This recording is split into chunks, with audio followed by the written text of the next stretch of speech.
What is going on, guys? Welcome back to the channel. My name is Hart, and today I'll be breaking down the 7-game NBA slate here for Monday night.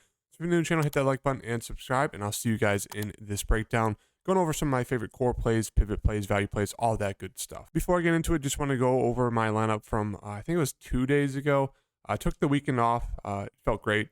But yeah, this is my lineup from 2 days ago. Managed to cash the core plays, I think if I remember correctly, were SGA, Karis LeVert, Ty Jerome, and John Morant. Obviously, SGA was fantastic there at 7%. Karis LeVert, chalky, but he did well.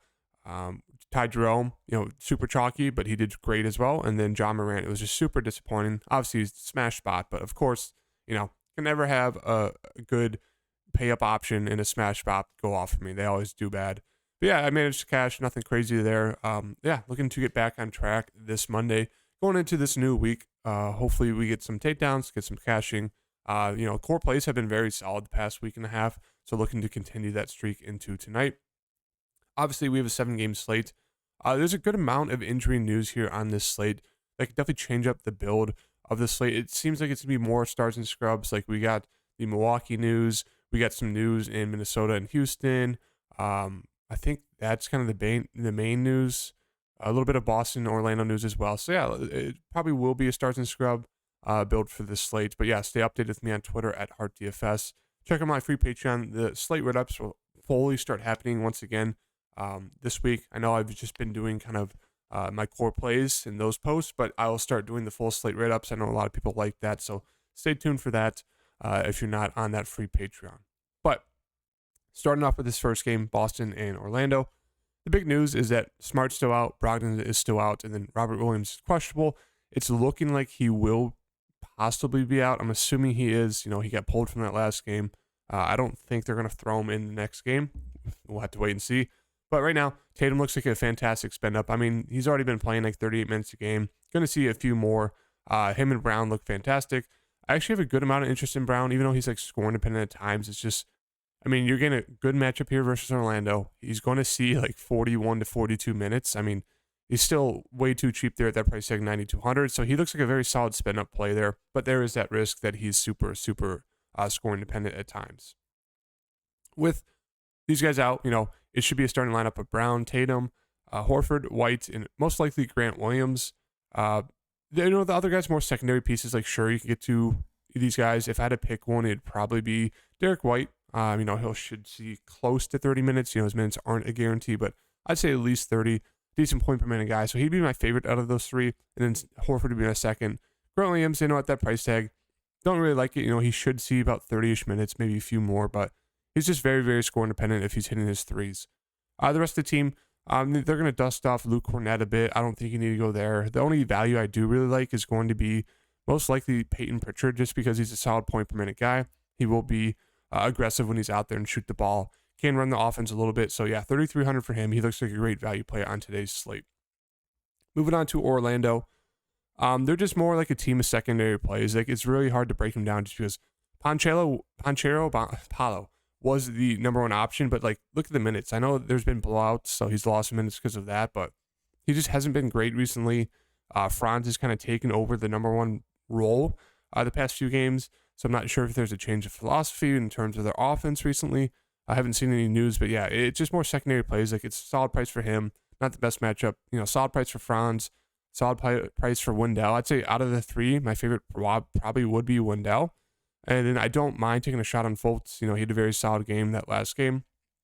We know he's solid upside even in a limited amount of minutes. It's just, you really hope this game stays close. So right now, I'd say my only interest is going to be in Wendell or Fultz.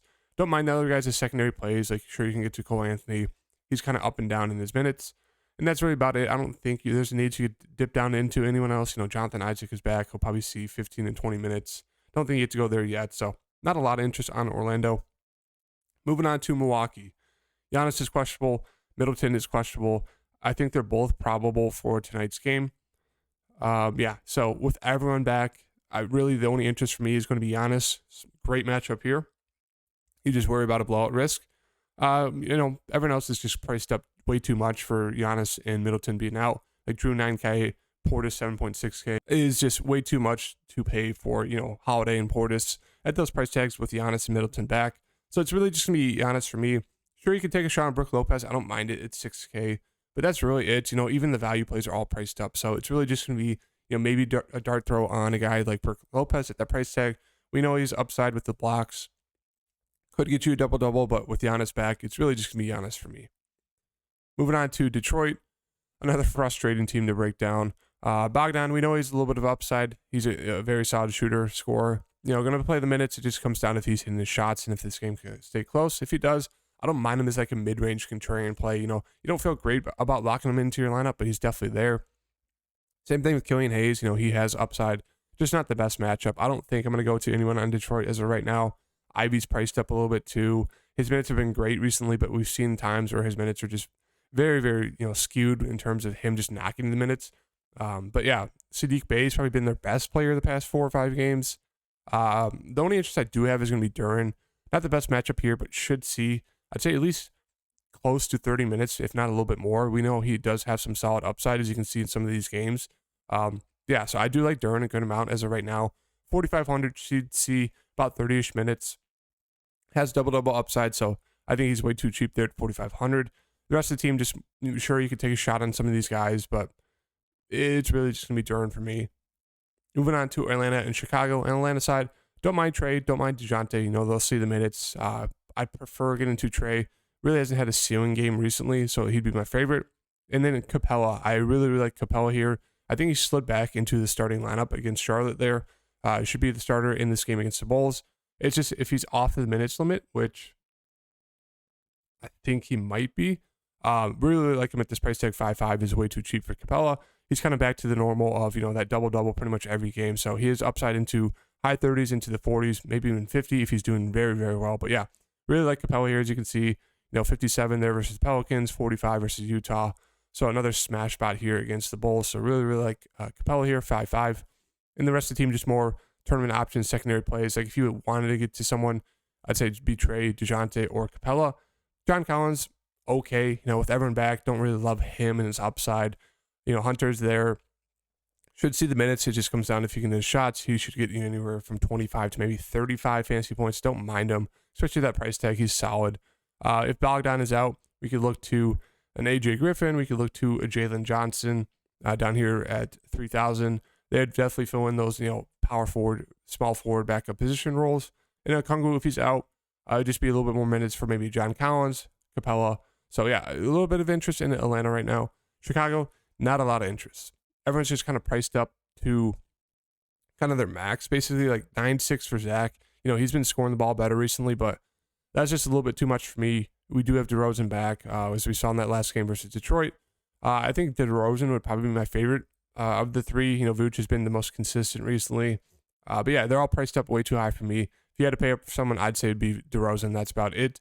In terms of value, no one really stands out right now. I mean, you get the guard trio. They're all kind of there. Pat Williams in the middle. It's just like, you don't feel great about going into anyone on this team just with their price tags on Chicago. Moving on to Minnesota, Houston. Going to be a great game environment to stack. Anthony Edwards stands out as a very, very, very good play. The minutes are great. We saw him just go off for 71 fantasy points against Houston in that last game. I do think we can kind of expect the same thing in terms of him being just super aggressive.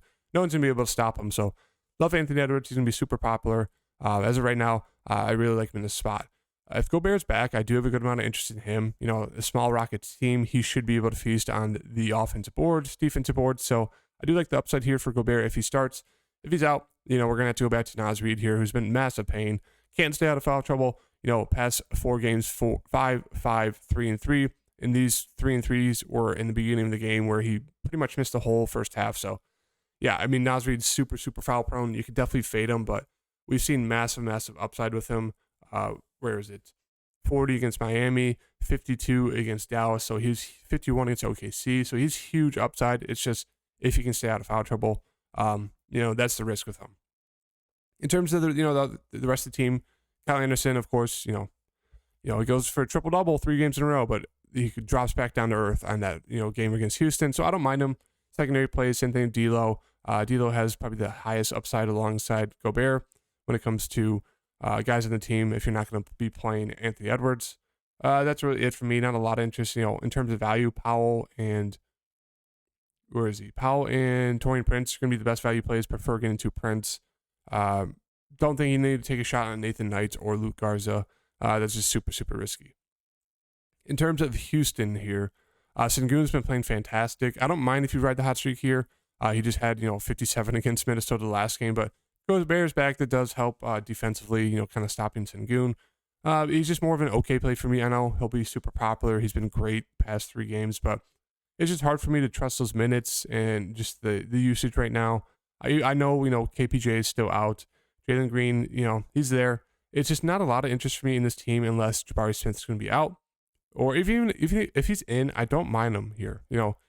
If he's going to see, normal starting minutes, we know he has decent upside. He's going to be more aggressive with KPJ out. He should look to shoot the ball a few more times, if not, maybe 5 more times. So I think he'd be my favorite play right now on Houston's side if he's in. If he's out, we can look to KJ Martin to kind of fill in that role. Wouldn't mind him there as a value play. Tate's there. You could take a shot on him at the 4,100, but I'd rather take a shot on a guy like Tari Eason.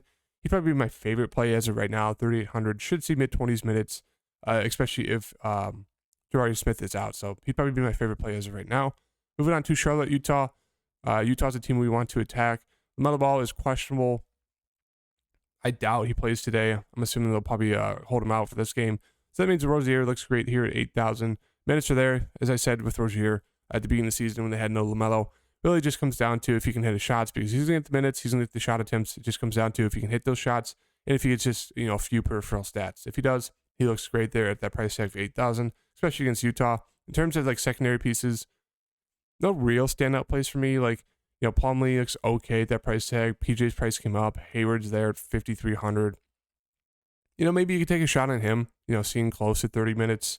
We'll be a little bit more aggressive with no Oubre, with no LaMelo if LaMelo's out. And that's really it. Dennis Smith Jr. is there.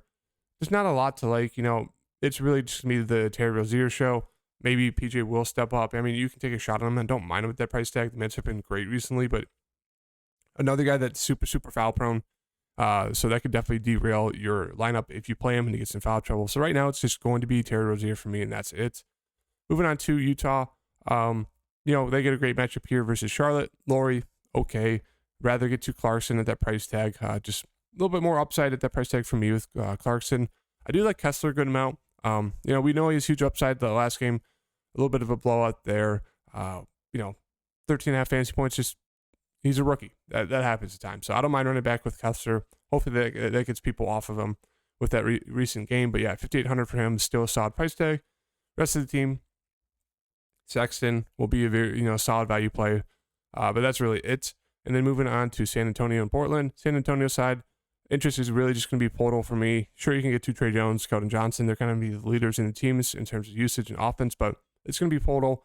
A solid matchup here versus Nurkic. Rest of the team, they just okay, sure, you could take a dart throw on Zach Collins, but that really, you kind of hope and depend on Portal doing bad or getting foul trouble if you're going to play Zach Collins. But yeah, it's really just going to be Portal for me.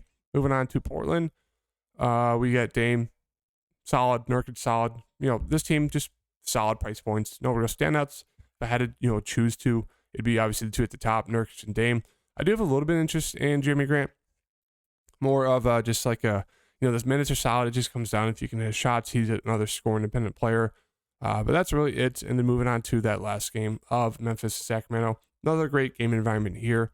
I do have a good amount of interest in Ja. Rest of the team, more secondary options like Steven Adams. I do have a good amount of interest in him. He's been great recently, 5,900. That's really it. Not a lot else I like with that full team healthy. And then on the other side, Sabonis is a great spend up. Fox looks okay.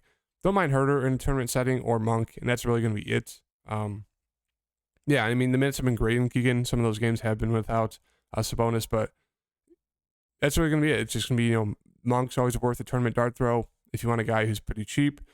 Herter, kind of the same thing, has that upside, but it's really just going to be Sabonis for me, and that's going to be it. So that's the breakdown.